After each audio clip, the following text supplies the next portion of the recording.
India's number 1 varicose veins hospitals అబీస్ను సంప్రదించండి. మీ నొప్పి లేని ప్రయాణాన్ని ప్రారంభించండి.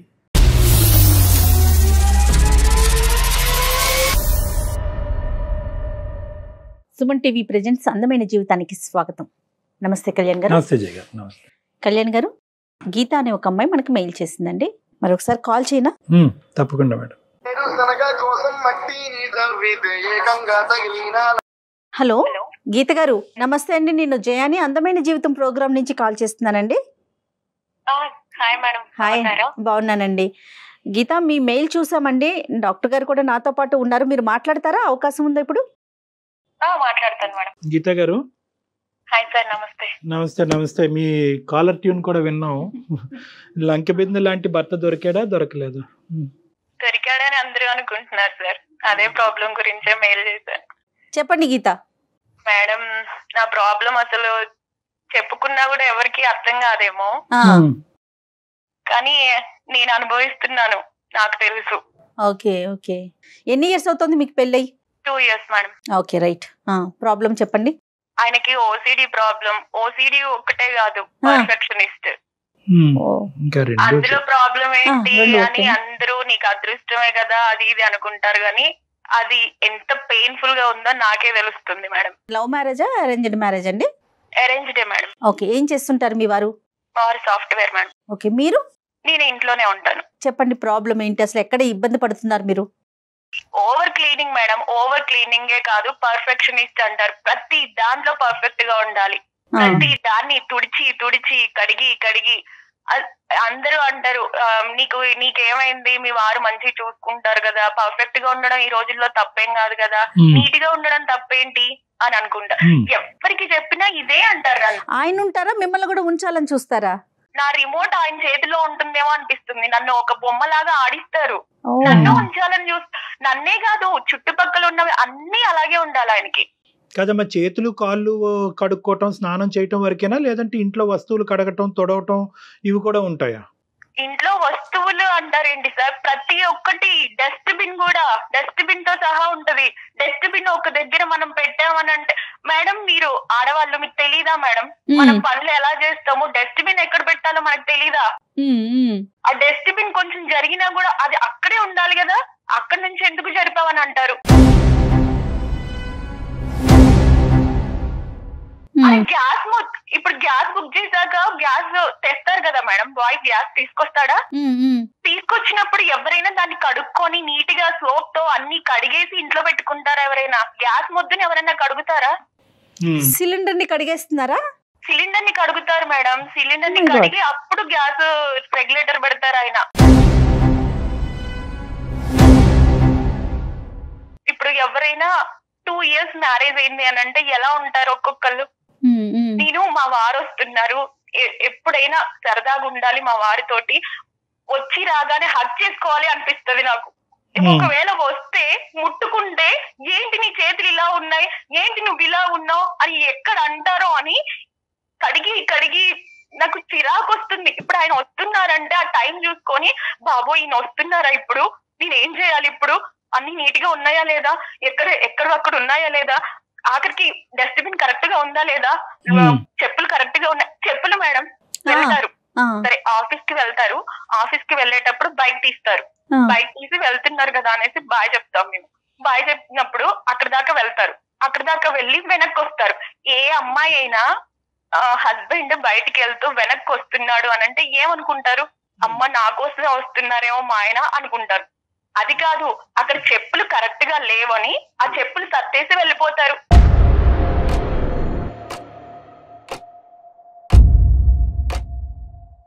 కాదు గీత, సర్దటం వరకే ఉంటుందా, లేకపోతే మిమ్మల్ని ఏమన్నా అరవటం అట్లా ఉంటుందా? ఏంటి ఇలా పెట్టావు అలా పెట్టు? చూసుకోవడం బాగానే చూసుకుంటారు. ఏంటి ఇలా పెట్టావు అది కూడా అన్నారు, తనే తీసుకుంటారు. నేను అదే అంటున్నాను, నేను ఉంటాను కదా, నేను చేస్తాను కదండి అని అన్నాక చెయ్యను అని అంటారు. 2 years బ్యాక్ మీ మ్యారేజ్ అయింది, పీక్ కోవిడ్ టైంలో మీ మ్యారేజ్ జరిగింది. ఇదేమైనా కోవిడ్ పరిణామమా? ఎవరన్నా చేయి తాకేటటువంటి అవకాశమే లేదు, దూరం నుంచి దన్నాల వరకే పెట్టుకున్నాం, ఇలా చాలా చాలా జరిగినాయి. ఇష్టానుసారం ఎవరికి వాళ్ళు శానిటైజర్లు, చేతులు కడగటం, ఇప్పటికీ చాలా మంది అలా కడుగుతూనే ఉన్నారు. ఇప్పటికీ ఆ ప్రాసెస్ కంటిన్యూ అవుతుంది. అటువంటి ప్రభావం పడిందా, లేదంటే పుట్టేరుగా ఇతను ఇంతేనా? బై బర్త్ బై బర్త్ గురించి నేను అనుకోవట్లేదు సార్, వీళ్ళకి మధ్యలోనే వచ్చింది ఈ ప్రాబ్లం అని నేను అనుకుంటున్నా. మీ అత్తవారింట్లో ఎవరైనా ఇంత క్లీన్ గా ఉండటం, ఇంత క్లెన్జీగా ఈ చాదస్తాలు- ఫీల్ అవటం అలాంటివి ఉన్నాయా? లేరు మేడం, లేరు. ఎవరికి ఇతను లేవు. ఒక్కళ్ళే ఇలా చేస్తారు. అమ్మ ఎప్పుడైనా అమ్మ ఒకటి ఇప్పుడు ఇతను ఒకటే ఇలా చేస్తాడు అనేటటువంటిది యూజువల్ గా చాలా మంది అంటూ ఉంటారు. కానీ చాలా వరకు ఈ అతి చాదస్తం ఏదైతే కనుక వాళ్ళు చెప్పేటటువంటిది ఏంటంటే ముందు జాగ్రత్త అంటారు, ఇంకొంతమంది చాదస్తం అంటారు, ఇంకొంతమంది పట్టింపు అంటారు. సైంటిఫిక్ గా ఇది ఆ గీతను దాటితే ఓసిడి అంటారు. చాదస్తము, ఓసిడి అనేవి చాలా తక్కువ వర్డ్స్ సార్. అంత చిన్నదైతే నేను మీకు మీ వరకు కాల్ చేసి చెప్పను సార్. అంటే నేను అనేది ఒకటేనమ్మా, నాకు మా హస్బెండ్ మీద కొంచెం రెస్పెక్ట్ ఉంది. ఈ మధ్య అసలు ఆయన చేసేదానికి నాకు అది కూడా పోతుంది. డ్రెస్ వేసుకుంటే కూడా ఆ డ్రెస్ మీద ఒక చిన్న దారం కనిపించినా కూడా ఆ దారం ఇలా లేసింది ఏంటి అని అడుగుతారు.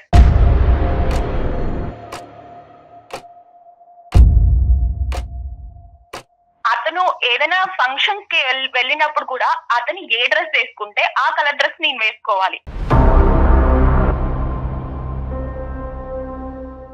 ఇది ఎలాగంటే కనుక స్టెప్ వైజ్ ఉంటుంది మేడం. ఫస్ట్ ఏంటంటే ఈ ప్రవర్తన ఏదైతే పట్టింపు ప్రవర్తన చాదస్తం ఇది వాళ్ళ వరకే ఉంటుంది ఫస్ట్ ఆఫ్ ఆల్. తర్వాత ఏంటంటే స్లోగా పక్కన వాళ్ళకి కూడా పాకుతుంది. ఏంటి గీతను అలా పెడుతున్నావు, అలా పెట్టకూడదు కదా, ఇది మాట.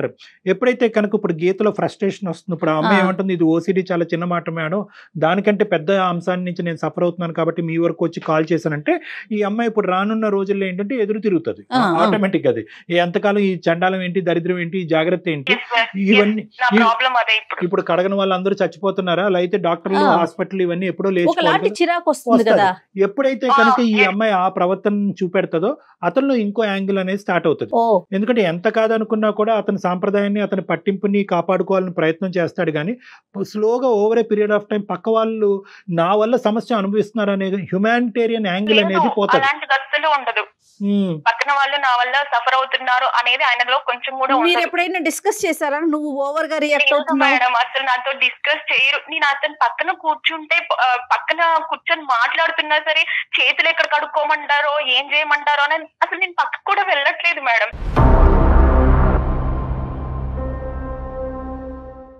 చెప్పుకోలేనివి ఇంకా వైఫ్ అండ్ హస్బెండ్ మధ్యలో చాలా ఉంటాయి.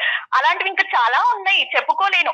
ఎవరికైనా చెప్దామన్నా కూడా ఇంత చిన్న విషయాన్ని ఎందుకు ఇలా చేస్తున్నావు, అవును కరోనా నుంచి ఇప్పుడు అందరూ అలాగే ఉన్నారు అని అంటున్నారు. మా అమ్మ వాళ్ళకి కూడా చెప్పుకోలేను నేను. లంచ్ చేసేటప్పుడు ప్లేట్స్ కడిగి తీసుకొస్తాను మేడం, తీసుకొచ్చాక కూడా మళ్ళీ తను వెళ్ళి కడుక్కొని తీసుకొస్తారు. అర్థమైందమ్మా. అంటే అప్పుడు అతని మనసులో కూడా కాన్స్టెంట్ గా ఉండేటటువంటి థాట్ ప్రాసెస్ ఏంటంటే కనుక ఏ నిమిషం ఏది ఎక్కడి నుంచి వచ్చి నేను తాకుతాదో, నెక్స్ట్ ఏది కడుక్కోవాలనేటటువంటి ఎజెండా ఉదయం నిద్ర లెగిసిన దగ్గర నుంచి పడుకునేంత వరకు ఉంటుంది. ఈ కడుక్కోవటం తుడుచుకోవటం అనేది లేనటువంటి సమయం ఏదన్నా ఉందంటే కనుక అది నిద్ర సమయమే. మరి ఆఫీసులో ఇలాంటి వాళ్ళు ఎలా హ్యాండిల్ చేస్తారండి? అంటే ఇది కూడా చాలా మంచి పాయింట్ అమ్మా. ఓసిడి అనేటటువంటి ప్రాబ్లం ఉండేటటువంటి వాళ్ళు లైఫ్ లో చాలా సక్సెస్ఫుల్ అయ్యేటటువంటి వాళ్ళు, కెరియర్ లో చాలా సక్సెస్ఫుల్ అయ్యేటటువంటి వాళ్ళు, చదువు రీత్యా కానీ తెలివితేటల రీత్యా కానీ చాలా అభివృద్ధిలో ఉండేటటువంటి వాళ్ళు. సో ఇదేంటంటే సహజంగా మనం అనుకుంటారు చాలా తెలివైన వ్యక్తి, కానీ పక్కనున్న భార్య ఎంత సఫర్ అవుతుందో తెలుసుకోవాలి. సక్సెస్ ఎందుకు సార్ అసలు అంటే ఏంటంటే ఇంకా అది ఒక ఉచ్చమ్మ, ఒక ఊబి, ఆ కడుగుడు తుడుపుడు అనేటటువంటి ఊబి. ఎలాంటి ఊబి అంటే కనుక ఇంకా ఆ ఊబిలోకి వెళ్ళిన తర్వాత పక్కన ఇందాక నేను చెప్పాను కదా, పక్క వాళ్ళు ఏమనుకుంటున్నారు, వాళ్ళు ఎంత బాధపడుతున్నారు, భార్య తల్ల చెల్ల అనేది కూడా ఉండదు. ఇదేదో కోవిడ్ సమయంలో వచ్చినటువంటి అంశం కింద నాకు అనిపించట్లేదు. దానికి ముందు నుంచే ఇతనికి చాదస్తం, ప్రతిదీ ఒక ప్రక్రియ, ఒక పద్ధతి ప్రకారం జరగాలనే ఆలోచన. కోవిడ్ రావడంతో దురదృష్టం కొద్ది నీది ఆ సమయంలో నువ్వు పెళ్లి అవడంతో ఇది కాస్త ఈ విధంగా మారిందని నేను అనుకుంటున్నాను. కోవిడ్ తగ్గినా కూడా ఆయన శుభ్రత మాత్రం తగ్గలేదు.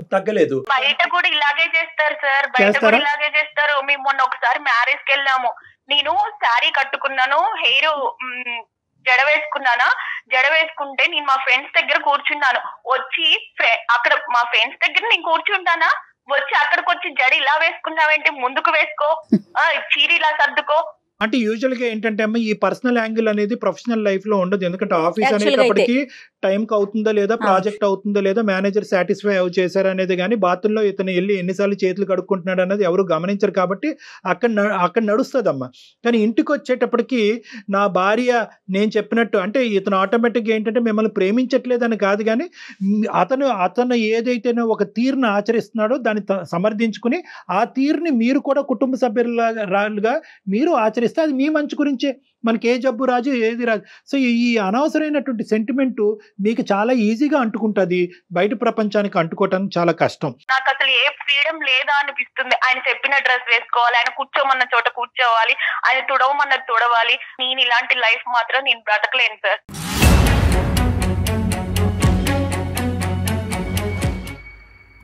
మీరు అతన్ని ఏమైనా ఫోన్ కలపగలిగితే ఒకసారి కలిపి నాతో ఫోన్లో మాట్లాడిపించండి, ఇలా ఒక సార్తో మాట్లాడానని.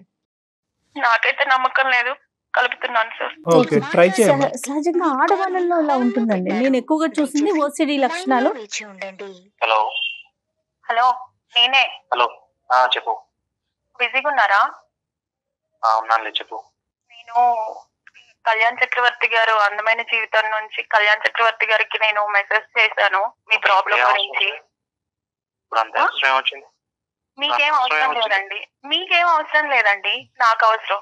నేనేం చేయను మరి? నాకు అవసరమే అని అంటున్నానుగా, ఒకసారి మాట్లాడండి. ఏం పేరు మా? మధు గారు. మధునా? అదే అదే. మధు గారు నమస్తే అండి. నమస్తే అండి డాక్టర్ గారు.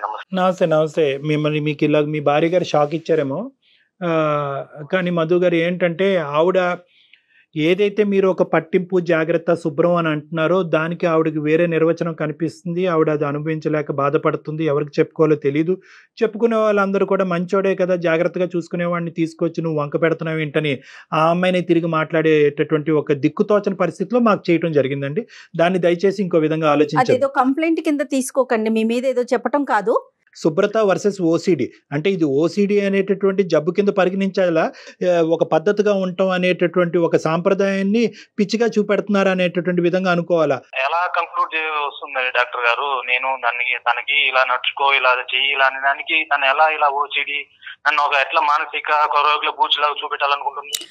మానసిక అంటే ఒకటి ఇక్కడ ఏంటంటే దయచేసి ఒకటి క్లియర్ కట్ గా మధు గారు ఇంకొక మాట అనకముందే నేను ఒక మాట చెప్పి తర్వాత కొనసాగిస్తాను. అదేంటంటే దయచేసి ఈ విధంగా ఓసిడి అనేటటువంటి పదం వినటానికి చాలా మంది చిరాగ్గా, బాధగా, భయంగా ఉన్నా కూడా దయచేసి దీన్ని ఒక పిచ్చి కిందో ఇంకో జబ్బు కింద పరిగణించుకోవటం అనేటువంటి తప్పు. ఎందుకంటే ఇందాక మన గీత గారు మాట్లాడినప్పుడు నేను ఒక ముఖ్యమైనటువంటి అంశం చెప్పాను. ఎందుకంటే ఈ విధంగా ఆలోచించి ఈ విధంగా పద్ధతిగా ఉండేటటువంటి తత్వం ఉండేటటువంటి వాళ్ళు లైఫ్లో చాలా సక్సెస్ఫుల్ ఉన్నతమైనటువంటి స్థాయిలో ఉంటారు.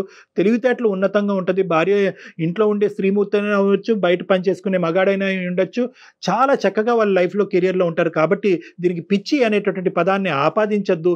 ఇది ఒక తత్వం, ఒక పద్ధతి, ఒక విధానాన్ని మీరిద్దరూ అంటే ఆవిడ ఒక అడుగు ముందుకొచ్చి మీరు ఒక 2 అడుగులు ముందుకు వస్తే కనుక దీన్ని మధ్యస్తూ ఏమైనా ఒక దారి ఉంటుందేమో అనే ఆలోచనతో మీతో మాట్లాడటం జరుగుతుంది. ఇది పిచ్చి, మెంటల్ హెల్త్ ప్రాబ్లం ఆ విధంగా ఒక కాసేపు తీసి పక్కన పెడతాం. ఆలోచన లేదండి మాకు. ఒక శుభ్రంగా ఉండడం నీకు తప్ప ఎవరన్నా మీ డిక్షనరీ ఆఫ్ శుభ్రతలో ఏం చేస్తూ ఉంటారు, ఏది చూస్తే మీకు నచ్చదు, ఏది ఎంతసేపు కడగాలి, ఏది తొడవాలి అనేది ఒక 2 ఎగ్జాంపుల్స్ ఇవ్వండి. ఆ అమ్మాయి చాలా ఎగ్జాంపుల్స్ ఇచ్చింది. ఆఖరికి చెప్పులు స్ట్రైట్ గా లేకపోతే బైక్ మీద వెనక్కి వచ్చి చెప్పులు స్ట్రైట్ గా పెట్టి బయలుదేరతారంట. మీరు కాదండి, ఈ పాయింట్ ఒకటి వినండి. 10 మందిలోకి వెళ్ళినప్పుడు కూడా తన జడ కూడా మీరు ముందుకొచ్చి అందరి మందిలో ముందుకు వేసుకుంటే బాగుంటుంది. డ్రెస్సింగ్ కానీ అవన్నీ కూడా. ఎవరైనా గ్యాస్ సిలిండర్ ని కడిగి పెట్టుకుంటారా మేడం? ఇది మీకు విచిత్రంగా అనిపించట్లేదా మేడం? మీకు విచిత్రంగా అనిపించదు. అది అక్కడ ఎక్కడెక్కడ బొల్లించుకొని కాలుతో తట్టుకొని భుజం మీద పెట్టుకుని ఆ భుజం మీద అతను వేసుకుని షర్ట్ మీద ఎంతో దుమ్ము ఉంటుంది. దాన్ని కడగడం కూడా, శుభ్రంగా ఉండడం కూడా నీకు తప్పు అనిపిస్తుందా? మీ అంత శుభ్రత, మీ అంత పర్ఫెక్ట్ గా మేము ఉండలేమండి, మేము ఉండలేము. అందుకే సైకియాట్రిస్ట్ దగ్గరికి వెళ్దామని అంటే వద్దంటారు. అదే మీరు ఇక్కడ డాక్టర్ గారి ముందు అడుగుతున్నారు కదా, నేను ఏమైనా ఇబ్బంది పెట్టానా అని. మీరు ఎప్పుడైనా అడిగారా నన్ను, నీకేమన్నా నా వల్ల ఇబ్బంది అవుతుందా అని? చెప్పింది ఎక్కడుందో అది చెయ్యంటే దాన్ని ఎంతసేపు నన్ను పూచిగా చూస్తున్నావు. నువ్వు నీతో ఎలా ఏకాలా నీకు ఇలాగే నన్ను ఆడిపట్టిస్తున్నావు కదా. కాదు, కాపురం సంసారం అంటే తుడుచుకోవడం, కడుక్కోవడం ఇవేనా? ఇంకా ఆ శుభ్రత గురించి, శుభ్రత లేకుండా సంసారం చేయాలా నువ్వు చెప్పినట్లు? సరే మేము శుభ్రంగా ఉండలే, మీరే చిన్నప్పటి నుంచి శుభ్రంగా ఉండి పెరిగి శుభ్రంగా ఉన్న దగ్గరే వచ్చారులే గాని నేనైతే అలా ఉండలేను సార్. నేను శుభ్రం గురించి ఉండడం మీరు చెప్తారు శుభ్రంగా ఉండండి అన్నదానికి తప్ప ఒక వస్తువులు సిస్టమేటిక్ నేను అదే చెప్తున్నా, శుభ్రంగా ఉండండి అనడం తప్పు కాదు. మీరు మమ్మల్ని శుభ్రంగా ఉండు అని మీరు శుభ్రం చేస్తారు చూసారా, అది తప్పు. అది అవుతుంది కదా, నేను శుభ్రం చేయడం వల్ల నీకు ఒక పని తప్పుతుంది కదా. వినండి, ఫస్ట్ ఏ భార్య అయినా భర్త ఎప్పుడు వస్తాడా, తన కోసం ఏం తెస్తాడా అని చూస్తూ ఉండాలి. కానీ అమ్మో బాబాయ్ టైం అయిపోయింది, మా ఆయన వస్తాడు, మా ఆయన వచ్చాడండి, ఇప్పుడు ఏమంటాడో ఏమో, ఏది శుభ్రం లేదంటాడో, ఏది కరెక్ట్ ప్లేస్ లో లేదంటాడో, ఆ లైన్ దాటి ఏది వచ్చిందో అని చూసుకుంటూ ఉంటదా ఎవరైనా? అసలు నువ్వు ఎప్పుడైనా ఇచ్చేసావా? ఎప్పుడు నన్ను వంకలు పెడుతూనే ఉన్నారు డాక్టర్ గారు. మిమ్మల్ని వంకలు పెడుతున్నా అని మీరు ఆలోచిస్తున్నారు కానీ దీని వల్ల దీనికి ఏం ప్రాబ్లం అవుతుంది అని ఒక్కసారన్నా ఆలోచించారా? నువ్వు ఆలోచించే ఛాన్స్ కూడా నాకు ఎక్కడ ఇస్తున్నావు? నువ్వు వంకలు మార్నింగ్ నుంచి వంకలు పెట్టి ఇదేం చెప్తావు అదేం చెప్తావు, ఇది అలాగా సర్దమంటావు, ఇది అలా ఒక డిస్టర్బెన్స్ అక్కడ ఒక వెజిటేబుల్స్ కట్ చేయమంటే. నేను కర్రీ చేస్తాను, కర్రీ చేసేటప్పుడు నాకు తెలియదా కూరగాయలు ఎలా కట్ చేయాలో? పక్కన కూర్చుంటారు, పక్కన కూర్చొని ఆ షేప్ కరెక్ట్ గా రాలేదు, ఈ షేప్ లో కట్ చేయాలి. ఏంటి సార్ అది ఉడికినాక ఆ షేప్ లోనే ఉంటదా? అవి రౌండ్ గా రావాలి, స్క్వేర్ గా రావాలి, ఉడికిన తర్వాత అవి అలాగే ఉంటాయా సార్? మధు గారు సమస్యకి పరిష్కారానికి వద్దాం. ఇక్కడ చాలా క్లియర్ కట్గా ఏంటంటే మీరు కడుక్కోవటం తుడుచుకోవటం అనేటటువంటిది ఒక్కటే కాకుండా ప్యాటర్న్ స్పెసిఫిక్ ఆలోచనలు కూడా ఉన్నాయి. అంటే జోళ్ళు ఎలాగ ఉండాలి, వంకాయ మొక్క ఎలా కట్ చేయాలి, అది ఎలా ఉడకాలి, సిలిండర్ని ఎంతసేపు కడగాలి. ఆఖరికి ఏంటంటే ఆ అమ్మాయి దురదృష్టం ఏంటంటే ఆ అమ్మాయి పరిగెట్టుకుని వచ్చి మిమ్మల్ని హగ్ చేసుకుందాం అని అనుకున్నా కూడా సాయంత్రం పూట నువ్వెంత నీట్గా ఉన్నావు, నీ జడ ఎలా ఉంది, నీ బట్టలు ఎలా ఉన్నాయి అనేది ఈ పర్సనల్ క్రిటిసిజంలోకి వెళ్ళేటప్పటికీ ఆ అమ్మాయి మానసికంగా గాయపడిందండి. మీ ఇద్దరి మధ్య గ్యాప్ పెరిగిపోతుంది కదండి, మీ శుభ్రత గ్యాప్ ని పెంచుతుంది. ఎవ్వరికి ఇది మామూలుగా ఎవ్వరికి అర్థం కాదు సార్. నేను చెప్పుకునే వరకు అసలు మేడం నేను చెప్పేది కూడా తను ఎక్కడ ఆలోచించగా నన్ను కూడా అట్లా తను రివర్స్ ఉల్టాయి, నువ్వు ఇలా చెప్తావు అలా బాధపడుతున్నా మేడం. ఉల్టా కాదు, ఇప్పుడు ఒక మనిషి క్లీన్గా ఉండాలి, శుభ్రంగా ఉండాలి, శుభ్రంగా ఉండటం వల్ల ఇన్ఫెక్షన్స్ నుంచి దూరంగా ఉంటారు, ఆయుష్ పెరుగుతుంది అనే అంశం డాక్టర్లకి మించి ఎవరు తెలియదు కదండి. నేను కూడా ఒక డాక్టర్నే కదా. ఈ రోజు మీరు కడుక్కునే అంత ఏదైతే నేను పాటిస్తారో ప్రపంచం మొత్తం పాటించింది సార్. కరోనాలో శానిటైజర్ తో హ్యాండ్స్ మాత్రమే కడుక్కుంటారు సార్, ఫేస్ కడుక్కోరు. నేను ఎక్కడ చెప్పలేదమ్మా, నేను ఎక్కడ చెప్పలేదు. శుభ్రత ఉండడం కరెక్టే, మీలాగా అన్ని అసలు సిలిండర్ కడగడాలు, చెప్పులు కడగడాలు, డస్ట్బిన్ కరెక్ట్ గా పెట్టడాలు ఇవి ఎవ్వరికి ఉండవు. బాబోయ్ నా వల్ల కాదు ఈ డిస్కషన్ అంతా, మీరు ఏదో ఒకటి చేయండి సార్, నా వల్ల అవ్వట్లేదు అసలు. ఇప్పుడు ఇక్కడ సబ్జెక్ట్ అయితే మనకు క్లియర్ కట్ గా అర్థమైంది. ఆ అమ్మాయి భాష మీకు అర్థం కావట్లేదు, మీ భాష ఆ అమ్మాయికి అర్థం కావట్లేదు. కానీ at the end of the day ఒక్క పాయింట్ అయితే క్లియర్, మీరు ఏదైతే శుభ్రత, పరిశుభ్రత, జాగ్రత్త, అతి జాగ్రత్త అని అంటున్నారు, ఇవి ఓన్లీ 10%ఏనండి. మిగతా 90% మీరు చేసేటటువంటి కార్యక్రమాలు చాలా అసందర్భం, అనవసరం. ఆ అసందర్భం, అనవసరం అనేటటువంటిది మీరు లాజికల్గా దాన్ని సైంటిఫిక్గా ఏదో మీకు కావాల్సినటువంటి ఒక పుస్తకం రాసేసుకుని ఈ పద్ధతిలోనే ఉండాలి, ఇలాగే కట్ చేయాలి, ఇలాగే ఉండాలి, ఈ కలరే ఉండాలి, జుట్టు ఇలా దూకోవాలి అని చెప్పి ఈ శుభ్రత, అతి శుభ్రత కాస్త వేరే ఆస్పెక్ట్స్ అంటే పక్కనుండేటటువంటి వాళ్ళ యొక్క ప్రైవసీ, పక్కనుండేటటువంటి వాళ్ళ యొక్క స్వేచ్ఛను కూడా హరించేటటువంటి పరిస్థితికి వచ్చి ఆఖరికి ఆ అమ్మాయి ఎలా అయిపోయిందంటే మీ చేతిలో ఉన్న ఒక రిమోట్ కంట్రోల్ బొమ్మలాగా అయిపోయింది ఆ అమ్మాయి. సార్ మేము ఒక ఫంక్షన్ పోవాలని రెడీ అయ్యాం సార్, గేట్ తీసుకున్నాం, బండి తీసుకొని బండిలో ఎక్కింది, తాళం వేసుకుని తాళం ఒక్కసారి సరిగా పడిందో లేదో చెక్ చేసుకోరమన్నాను సార్. వచ్చిన తర్వాత అదే చెక్ చేసుకొచ్చాను. రిటర్న్ వచ్చిన తర్వాత నా బైక్ ఎక్కి, నా బైక్ ఇంకా ఒకే టార్చర్, నువ్వు ఇలాగే చేస్తావు, నువ్వు ఇలాగే చెప్తుంటావు, మన ఫంక్షన్ హాల్ వరకు వెళ్ళినంత వరకు టార్చర్. నేను ఎక్కడ సరిగా డ్రైవింగ్ చేయలేని పరిస్థితి క్రియేట్ చేసింది సార్, అంత టార్చర్ చేసి. ఇలా మాట్లాడుకుంటే కొన్ని లక్షల సంఘటనలు ఉంటాయి. ఇక్కడ ఏమైంది అంటే కనుక ఇంకా ఈ అమ్మాయికి ఏది చేదస్తం, ఏది ఓసిడి అనేటటువంటి సంఘటన, ఏది నార్మల్ అనేటటువంటి ఆఖరికి ఏంటంటే ఈ అమ్మాయి మీతో పాటు ప్రయాణం చేసి ఈ అమ్మాయి ఒక కన్ఫ్యూజన్ లో వెళ్ళిపోయింది. అది ఒక్కసారి అయితే తన ఆ మాట అనకపోయి ఉంటుందండి. 2 ఏళ్ల నుంచి చూస్తుంది కదా ప్రతి అంశానికి ఒకటి. ఇంకొకటి ఏంటంటే కేవలం తను బాగా మంచిగా ఇల్లు గ్రూమింగ్ ఉండాలి. మీరు ఇచ్చేటటువంటి కంట్రోలు, మీరు పడేటటువంటి జాగ్రత్త ఆ అమ్మాయికి ఆనందాన్ని, సంతోషాన్ని, అదే విధంగా మీ యొక్క అభిప్రాయం ఆమె అభిప్రాయం కలిస్తే ప్రాబ్లం లేదండి. కానీ ఇక్కడ ఏమనిపిస్తుంది అంటే అమ్మాయికి ఇంకా నేను ఎప్పటికీ నా జీవితంలో ఈ పెళ్లిలో నాలాగా నేను బతకలేను, ఎప్పుడు కూడా మధు ఏది చెప్తే మధు ఎలా అయితే గిరిగిస్తే ఆ గిరిలోగానే నేను ఉండాలి, ఆ విధంగానే అతని చేతిలో ఒక రిమోట్ లాగా ఉండాలి అనేటటువంటి ఈ స్థాయిని ఆ అమ్మాయి తట్టుకోలేదండి. ఇంకా నేను అర్థం చేసుకుని తనకు చక్కగా అన్ని వివరించుకుంటూ వస్తున్నాను సార్. ఆయన దృష్టిలో అదే సార్, శుభ్రంగా ఉండడం ప్రేమ, పర్ఫెక్ట్ గా ఉండడం ప్రేమ, అది తప్ప ఏం తెలియదు. ఇంకా మంచిదే, మీరు ఆ స్థాయిలో నువ్వు వేసుకునే డిజైన్ చేసుకున్న హెయిర్ స్టైల్ గానీ అవన్నీ చూసి నేను ఎంత నీకోసంగా చెప్పింది, నీ మీద ఉన్న ప్రేమతోనే నేను అవన్నీ చెప్పాను. నేను అది కాదు, మీరు నన్ను ప్రేమగా చూడాలి కానీ చెరవేసుకుంటే బయట వాళ్ళకి బాగా కనిపిస్తావు, ఇల్లు నీటుకుంటే బయట వాళ్ళకి బాగా కనిపిస్తావు, వాళ్ళ గురించి ఆలోచిస్తారేంటండి? నాకు అర్థం కాదు. నేను ఎలా ఉన్నాను ఎందుకు పెద్దలు ఎందుకన్నారు ఇల్లు చూడు ఇంటిని చూడు ఇల్లాన్ని చూడు అని ఎందుకన్నారు పెద్దలు? మరి ఎందుకు తీసుకుంటారు? మీ అంత సామెతలు, మీ అంత నీట్నెస్ చెప్తున్నాను కదా, మీ అంత అయితే మాకు ఏం సాధగావు. కానీ సరే ఇప్పుడు ఏం చేయమంటారు చెప్పండి, నా వల్ల కాదు. నా పర్మిషన్ తీసుకున్నా నువ్వు స్ట్రైట్ అవే డాక్టర్ దగ్గర ఎట్లా అమ్మా ఒక్క నిమిషం, మీరిద్దరు ఒక్క నిమిషం ఆగితే పరిష్కారం చెప్తాను. ఒకటి మధు, ఇక్కడ చాలా సందర్భాల్లో ఆ అమ్మాయి తట్టుకోలేక బయట వాళ్ళకి, ఇందాక కూడా నేను చెప్పాను, బయట వాళ్ళకి చెప్పినప్పుడు అంత బుద్ధిగా అంత పద్ధతిగా ఉన్న భర్తల మీద కంప్లైంట్ చేస్తామని చెప్పి బయట ప్రపంచం అది అప్రిషియేట్ చేయట్లేదు. ఎందుకంటే సమాజంలో చాలా మందికి, ఇంట్లో ఉన్న వాళ్ళకి, చదువుకున్న వాళ్ళకి, డాక్టర్స్ ఇంకా స్థాయిలో చదువుకున్న వాళ్ళకి కూడా ఓసిడి అనేటటువంటి కాన్సెప్ట్ పక్కనుండేటటువంటి భార్య కానీ భర్త కానీ అనుభవించే స్థాయికి ఎవరికి వెళ్ళదమ్మా. అది చాలా కష్టం, అది అర్థం కాదు. సో ఈ అమ్మాయి అందరికీ అర్థమయ్యేటటువంటి విధంగా చెప్పినా కూడా ఆ అమ్మాయికి పరిష్కారం దొరక్క సైకాట్రిస్ట్ దగ్గరకు పోదారా బాబు అంటే కనుక మీరు వినక మాకు ఫోన్ చేసింది. ఆ అమ్మాయి ఇదంతటిని ప్రేమ అనుకోవట్లేదు. మీరు ఎప్పుడన్నా అడిగారా ఇది ప్రేమ కింద వర్ణించచ్చా, ఇది నువ్వు ఆస్వాదిస్తున్నావా? నేను అడగకుండా నేను చూపించాను సార్, నేను దాన్ని ఆ విధంగా ఆమె నేను చూపించాను ఆ ప్రేమను. నేను మీరు ప్రేమ ప్రేమ ప్రేమ అని అంటున్నారు కానీ మీ మ్యారేజే రిస్క్లోకి వెళ్ళే పరిస్థితిలో ఉంది. ఆ అమ్మాయి నేను తట్టుకోలేకపోతున్నాను, ఇటువంటి పెళ్లిలో నేను ఉండలేకపోతున్నాను, నా బాధను ఎవరికి చెప్పుకోవాలో తెలియక ఆఖరి ప్రయత్నంగా డాక్టర్ గారు మీ దగ్గరికి వచ్చాననే మాట అంటుంది.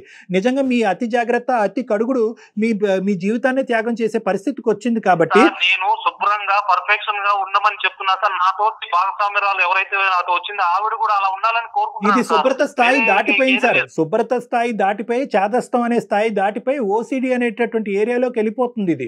కాబట్టి ఓసిడి అనేటటువంటి వాళ్ళు ఏదో పిచ్చో వెర్రో అని మనం అనం కానీ జాగ్రత్త, అతి జాగ్రత్త, శుభ్రత, అతి శుభ్రతకు వెళ్ళిపోయి అవతల పక్కనుండేటటువంటి వాళ్ళ సహనాన్ని కూడా పరీక్షించే స్థాయికి వచ్చినప్పుడు ఖచ్చితంగా దానికి కౌన్సిలింగ్ కానీ ట్రీట్మెంట్ కానీ అవసరం. ఏదైతే ఇల్లు చూడు ఇల్లాలను చూడు అనేటటువంటి పెద్ద సామెతలు మీరు వాడుతున్నారో అదే ఇల్లాలు ఇప్పుడు గడప దాటి బయటకు వెళ్ళే పరిస్థితి వచ్చింది. అమ్మాయి ఏం కోరుకోవట్లేదు, డాక్టర్ గారు ఏం చెప్పారో అదే కోరుకుంటున్నా. ఇది అట్లీస్ట్ ఇది ఒక ప్రాబ్లం అని మీరు ఒప్పుకోకపోయినా ఒక ప్రొఫెషనల్ దగ్గరికి వెళ్ళి ఇది ప్రాబ్లమా కాదా అనేటటువంటిది అతను నోటి వెంట విందాము అనేటటువంటి ఆలోచన మీకు వస్తే కనుక 50% జాబ్ అయినట్టే. మీ ప్రేమకు నిర్వచనం ఇది కాదు, మీరు ప్రేమ ఈ విధంగా చూపెడితే కనుక ఆవిడ ఉక్కిరి బిక్కిరి అయిపోయి చచ్చిపోయేటట్టుంది. కాబట్టి ఈరోజు ఆవిడని డిసైడ్ చేస్తుంది తనకు నచ్చేటటువంటి ప్రేమ ఏంటి, భర్త ఏ విధంగా ఉంటే కనుక దాన్ని స్వీకరించి ఆస్వాదించి సంతోషంగా ఉంటాననేది ఆవిడ దాన్ని ఆ విధంగా ఆవిడ డిఫైన్ చేయడానికి రెడీగా ఉంది. దానికి కావాలి అంటే కనుక ఒకప్పుడు ఇది ఓసిడి ప్రాబ్లమా కాదా అనేటటువంటి ఆలోచన మీకు తెలియాలి అంటే కనుక ఒకసారి ఏదైనా కౌన్సిలింగ్కి వెళ్ళండి. నా దగ్గరికైనా పర్లేదు, వేరే సైకాట్రిస్ట్ దగ్గరికైనా పర్లేదు. ఒకసారి ఓపెన్ మైండ్తో వెళ్ళి అసలు అతను ఏం చెప్తాడో అనేటటువంటిది వినే ప్రయత్నం చేయండి. ఒక స్టెప్ ఫార్వర్డ్ గా వేయండి, జస్ట్ అంతే. కౌన్సిలింగ్ వెళ్ళి తర్వాత నార్మల్ గా ఉంటది అనుకుంటే ఓకే సార్, లేదంటే నేను కంటిన్యూ చేయలేను. గీత అప్పుడే అంత ఫైనల్ డెసిషన్స్ కి రాకమ్మా. ఒకసారి ఇప్పుడే కదా ఫస్ట్ టైం నువ్వు బయటకు వచ్చి తనకి ప్రాబ్లం ఉందని మాట్లాడుతున్నావు. ఎందుకంటే అంతలాగా ఆ విధంగా చూసుకుంటే నువ్వు అలా ఎలా డిసిషన్ తీసుకుంటున్నావు? మాట్లాడుతున్నాను కానీ బాగా చూసుకుంటున్నాను అన్న భ్రమలోనే మీరు ఉండండి. నాకైతే నా వల్ల అవ్వట్లేదు. అలా కాదు డాక్టర్ గారు, ఇప్పుడు మీరే చూడండి. మీరు తప్పుగా భావించద్దు. ఆ అమ్మాయి చాలా రోజులు బట్టి చాలా నెలలు బట్టి ఫ్రస్ట్రేట్ అయ్యి తన భావాన్ని ఎక్కడ వ్యక్తపరచలేక ఈ రోజు అలా వెలగక్కుతుంది. దయచేసి ఒక్క నిమిషం ఆ అమ్మాయి ఫ్రస్ట్రేషన్ మీరు అర్థం చేసుకోండి. నేను చాలా సంతోషిస్తున్నాను.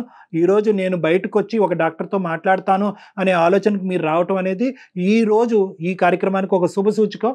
చాలా సంతోషం అండి. నెంబర్ 1. నెంబర్ 2 ఏంటంటే ఇంకా మీరు మళ్ళీ ఇంటికి వెళ్ళి నన్ను కలిసేంత వరకు మళ్ళీ ఏ డిస్కషన్లోకి వెళ్ళబాకండి. మిగతాది ఏదున్నా కూడా క్లినిక్ ప్రెమిసెస్లోనే మనం మాట్లాడుకుందాం. ఆ అమ్మాయికి కొన్ని కావాలి మీ దగ్గర నుంచి, అవి మీరు ఇవ్వటానికి రెడీగా ఉండండి. ఎందుకంటే at the end of the day మీరిద్దరు ఒకరి గురించి ఒకరు చేసుకోవట్లేదు, ఈ కుటుంబం గురించి చేసుకుంటున్నారు. రైట్. సరే అండి డాక్టర్ గారు, సూపర్. పాటిస్తాను నేను. రైట్ Right, రైట్ right, గీత, okay. మీరు కూడా ఇంకా ఇంతే సంగతులు అలాంటి అతను ఒక మాట ముందుకు వచ్చిన తర్వాత మీరు ఎంకరేజింగ్ గా మాట్లాడాలి. అది ఓకేనా? ఒకసారి డాక్టర్ గారిని కలుద్దురు కానీ దాని తర్వాత మళ్ళీ మనం డిస్కస్ చేద్దాం. Okay okay Geetha, okay Geetha, all the best. Right అండి, thank you. Thank you. Thank you. నమస్తే డాక్టర్ గారు. నమస్తే. Thank you.